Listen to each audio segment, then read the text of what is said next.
화 있을진저 외식하는 서기관들과 바리새인들이여, 너희는 교인 한 사람을 얻기 위하여 바다와 육지를 두루 다니다가 생기면 너희보다 배나 더 지옥 자식이 되게 하는도다.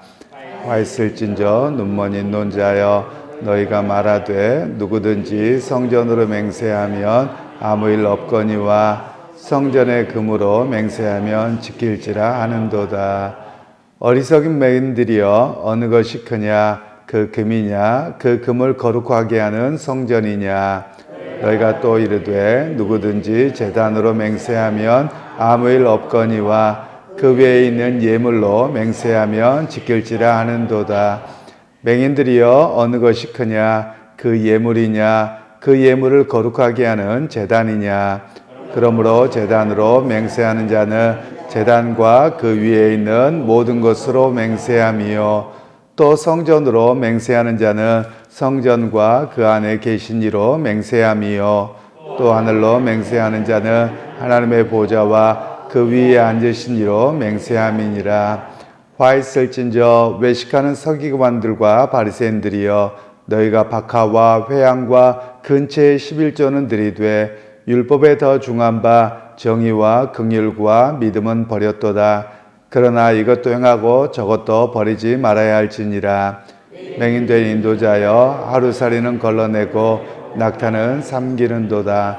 화 있을진저 외식하는 서기관들과 바리새인들이여, 잔과 대접의 겉은 깨끗하되 그 안에는 탐욕과 방탕으로 가득하게 하는도다.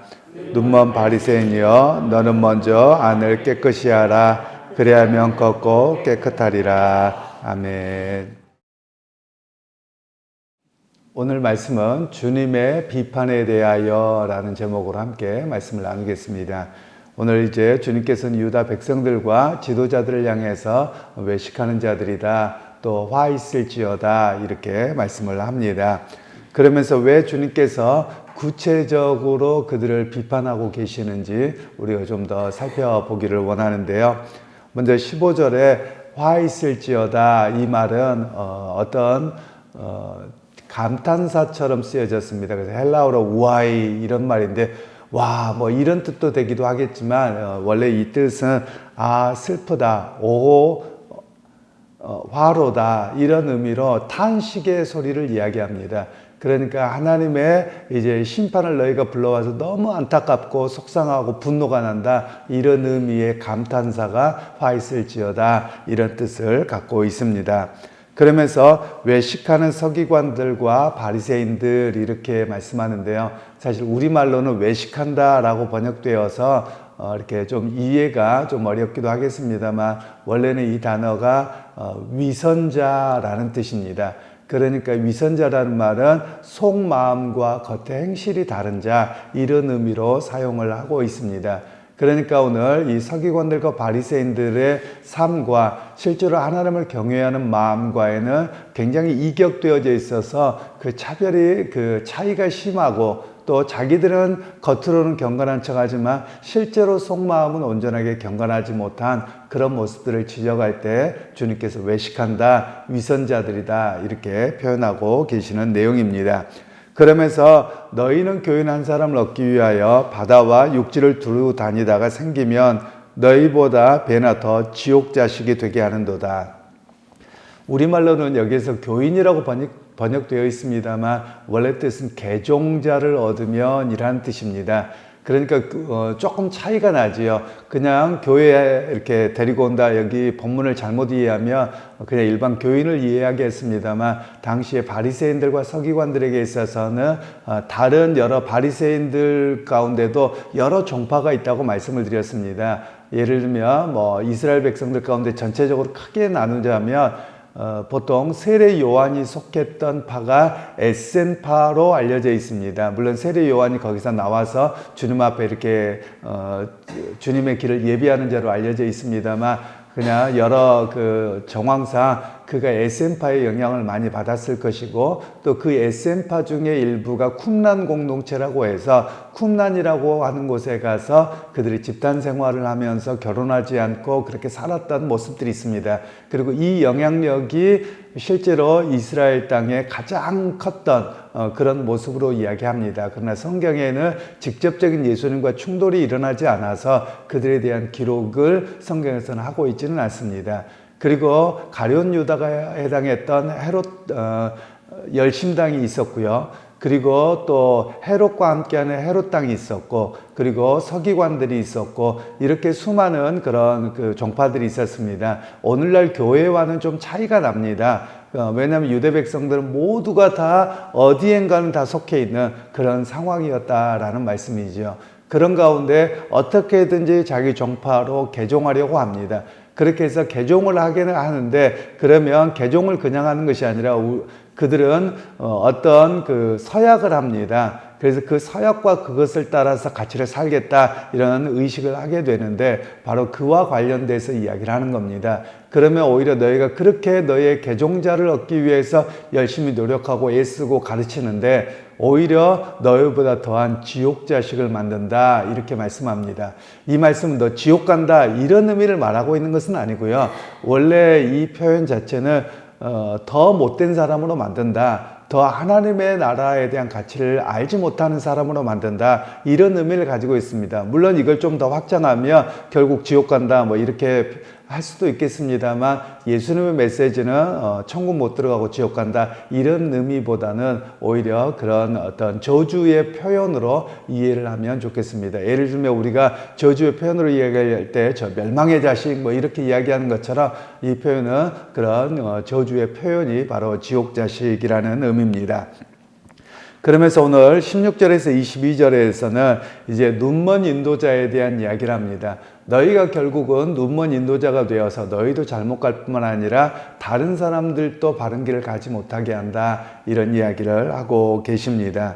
결국 눈먼 자가 어떤 자입니까? 하나님의 말씀에 대한 본래의 의도를 이해하지 못하고 인도하는 자를 눈먼 자다라고 이야기를 하는 것입니다.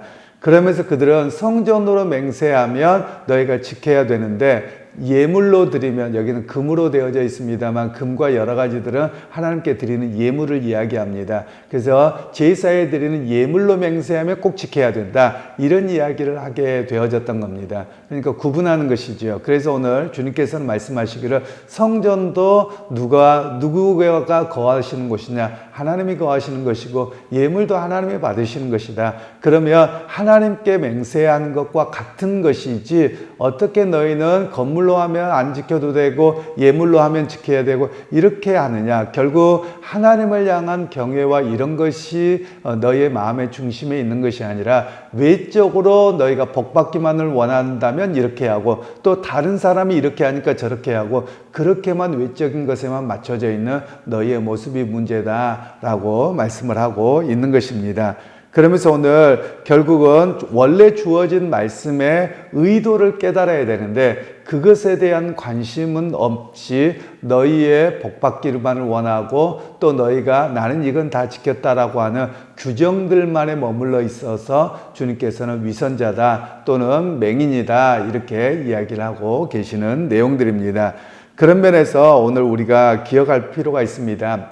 바리새인들은 이렇게 말의 교묘함, 어떤 것은 법적으로 걸릴 것 같고 어떤 건 안 걸릴 것 같고 이렇게 애매하게 빠져나가고 있는데 그렇게 하지 말라라고 주님께서는 이야기를 하고 계시는 겁니다. 그런 면에서 우리의 신앙은 어떤 신앙이어야 되냐면 교묘한 말장난으로 빠져나가고 편법을 쓰고 이런 모습이 아니라 하나님 앞에 순수한 신앙으로 원래 주어진 말씀을 액면 그대로 믿는 신앙이 우리의 모습이 되어야만 합니다. 오늘날 우리가 여러 가지 학문의 발달도 있고 또 이렇게 법적인 용어도 발달하고 많이 했습니다. 그러다 보니까 우리가 말 한마디를 어떻게 쓰느냐에 따라서 책 잡고 또 그걸로 인해서 문제가 되고 이런 시대가 되어버렸습니다. 그러다 보니 사람들의 행동하는 것을 보면 본래의 의도와는 상관없이 그런 어떤 실수되는 부분들만 콕 잡고 뭐하고 이런 모습이 되더라라는 것을 우리에게 말씀하고 있습니다. 그리고 이제 23절에서 24절에 박하와 회양과 근처의 11조는 들이되 더 중한 바 정의와 긍휼과 믿음은 버렸다. 농산물에서 당시에 사소한 것까지 하나님께 계산해서 11조를 드렸습니다. 그런데 너희들은 11조를 드렸다는 것으로만 스스로 만족하고 멈춰버렸지, 오히려 그것이 하나님께 온전하게 삶을 살아드릴 의무에 대한 이야기를 저버렸다라는 겁니다. 그들은 이렇게 사소한 것 11조 드렸으니까 우리 할 것 다 했다 이렇게 그쳐버렸고, 실제로 너희 공동체 안에서 이루어져야 될 하나님의 말씀은 정의와 공의를 이루어야 되는데 이것에 대한 관심은 없는 모습을 이야기합니다. 사실 오늘 우리 한국 교회가 이 본문의 말씀을 조금 많이 듣고 우리 각자도 마찬가지입니다. 사실 사람들의 삶은 뭐하냐면 내가 복받기만을 원하는 것으로 멈춰버리는 것을 이야기하는 겁니다. 주님께서의 말씀은 오히려 그 하나님을 경외하고 의지하면 그 말씀을 좇아서 세상 속에서 그런 고아와 과부와 연약한 자들을 돕고 또 그 가운데서 하나님의 공의가 드러나게 하는 그런 모습이 되어야 되는데, 우리의 신앙은 다 개인의 내면 또 개인의 잘삼 여기로만 멈춰 있고 나 할 것 다 했다, 복받기만을 원한다, 이것에 대한 꾸지람이 바로 예수님의 메시지입니다. 그러면 우리에 대해서도 마찬가지였지만 예수님 당시에도 유대 백성들이 그러했다는 거예요. 그런 면에서 오늘 과연 우리의 신앙은 사회적 공의 그리고 사회 속에서 하나님의 뜻과 나라가 이루어지는 것에 대한 바른 이해를 가지고 있느냐, 우리를 되돌아보아야만 합니다. 그런 면에서 우리가 조금 사회적인 시각을 좀 잘 볼 필요가 있습니다. 어떤 사회적 공의와 바름에 대한 외침을 하는 이들을 보면 그분들 크리스찬이든 아니든 상관없을 것입니다. 그런데 우리는 어떤 색깔 논쟁으로만 보려고만 합니다. 그러나 우리 기독교적 관점에서는 그런 것이 아니라 개인의 내면의 복에 중요한 것이 무엇으로 멈추는 것이 아니라 어떻게 하나님의 뜻이 사회적인 면에서 안전장치로 이루어지게 해야 되느냐, 이런 모습으로 봐야만 합니다. 그러나 여러분, 사회는 어떻습니까? 기득권은 결코 놓으려고 하지 않습니다. 어떤 공의가 이루어지는 것에 대한 이해를 가지려고 하지 않습니다.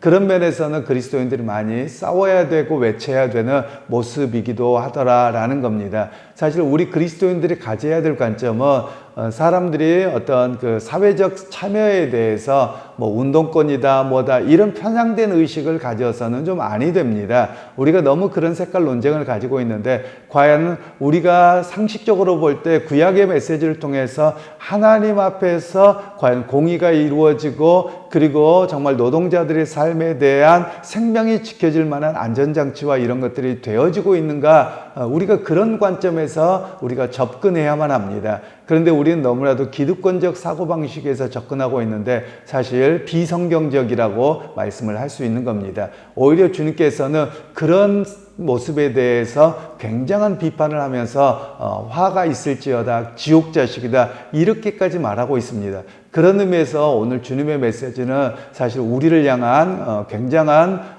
이렇게 나무람이기도 하고요. 또 우리 한국교회를 향한 주님의 질책이기도 합니다. 어찌 보면 우리 모두가 이방 종교처럼 또 예수님 당시의 유대인들처럼 내 복받기만을 잘하고 비나이로 멈춰버리고 하나님의 공의가 이루어지는 본래의 말씀에는 전혀 관심이 없는 그런 모습으로 전락해 있는 것은 아닌가, 사실 우리를 점검해야 될 그런 말씀이기는 합니다.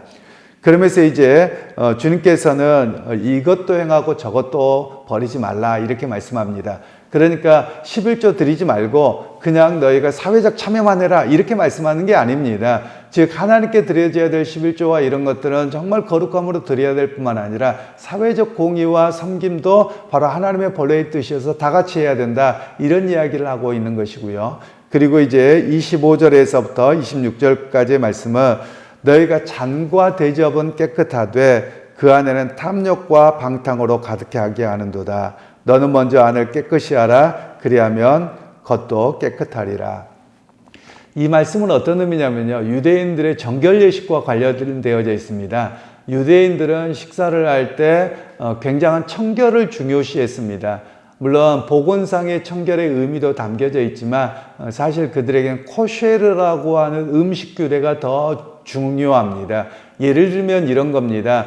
이렇게 식사를 할 때 이 접시에다가 뭐 우리는 밥그릇, 국그릇 다 따로 있겠습니다만 서양에서는 일반적으로 큰 넓은 접시에다가 음식을 이것저것 잡아서 먹습니다. 그러면 마치 뷔페처럼요. 그렇게 잡아서 먹는데 이 접시에 성경에서 말씀하는 것을 같이 겸할 수 없습니다. 예를 들면 이런 겁니다. 거기에 소고기를 넣고 그리고 거기에 유제품을 올렸다. 이건 안 되는 겁니다. 실제로 지금도 유대인들에게 이스라엘을 가면 아침에 뭐 햄을 먹었다, 뭐 빵을 먹으면서 이렇게 먹었다. 그러면 커피를 마시면 안 됩니다. 일반 커피는 마실 수 있겠지만 커피 제공 자체를 안 합니다. 왜 그러냐면 거기에 우유로 해서 우리가 보통 밀크 커피를 마시죠. 라떼 같은 걸 마시게 되는데 그러면 뭐가 되느냐?